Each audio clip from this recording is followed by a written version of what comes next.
Chapter 19, Mirage. One thing Mirage had learned from Monique's acting classes was that yelling was a cop-out. True, if one was cast in an action movie playing the part of a captain whose ship was about to be lost at sea, that would require some shouting.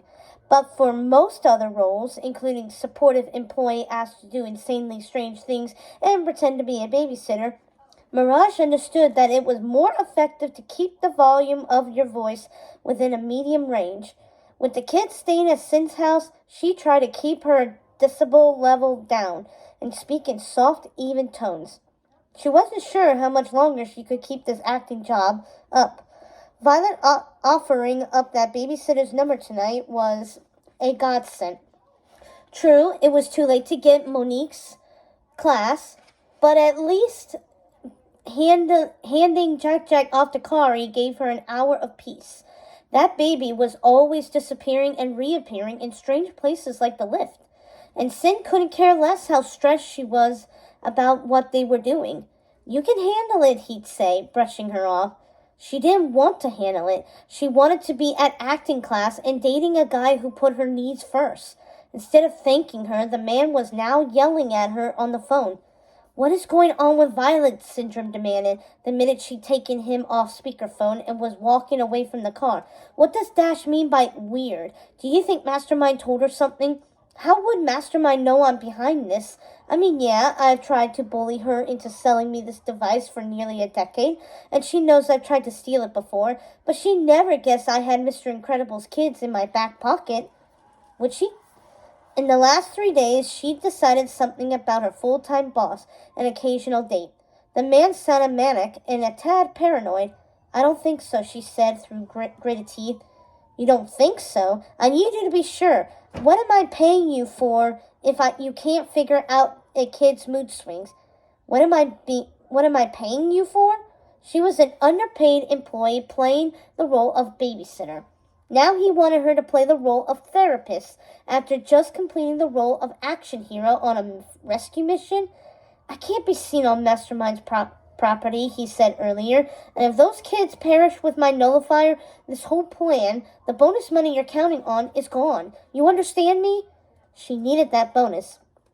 She just left the deposit on an elite-level acting camp, and so she played action hero on a rescue mission, and now she was playing babysitter therapist who must pick up annoying baby, and he was still giving her a hard time.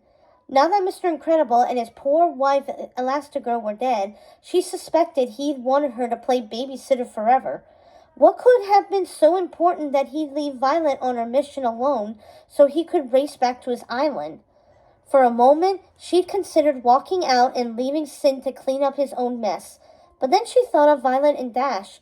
Sin had pitted them against Mastermind, one of the greatest supervillains Metroville had ever seen. She'd remember reading stories about Mastermind as a kid. She'd once made a building disappear. If the kids actually survived breaking in and had got the nullifier, how could she just leave them there? This job was making her soft. "Look, Sin, you need to relax," Mirage tried again. "Violet is a teenager. They get moody. I'm sure she's just tired. You would be too if you were the one who went after the nullifier yourself. You sent children to do a job you've been working towards for a year now." Quiet rage seeped into her voice despite her better instincts. "We had a plan, and then you got a hold of the Park kids, and you lost your mind." There. She'd finally said what she'd been thinking all weekend. "I was improvising," Syndrome had drummed in her ear. "I don't need to explain my reasoning or why Mastermind hates me. There was no way I could get the nullifier myself. It's a long story." One she didn't care to hear. "Just talk to Violet. Make sure she hasn't turned." "I need you to find out," Syndrome said sharply. "Even if she has turned on you, what does it matter? You already convinced her to give up her powers, didn't you?" Mirage was getting agitated. "Didn't you?" She was getting a strange vibe here. "Isn't that why you wanted me to take these kids in the first place?" He didn't answer her. "You are still getting them to strip their powers, aren't you?" She clutched the receiver, a cold feeling coming over her. "What are you up to?" she wondered. "Just do your job," Syndrome replied. "Let me worry about the rest. It's my company. Stop focusing on your scenic route home and talk to the girl." "Scenic route?" she fumed. Oh, I'm sorry. I was a little busy trying not to die. He huffed loudly. Just get back here. We're less than 30 minutes away, she told him. You are a smart, capable babysitter turned action hero dealing with a difficult boss. You are unflappable. You could do anything you set your mind to, she told herself, adopting Monique's interior monologue techniques. Make it 20, he said, and hung up.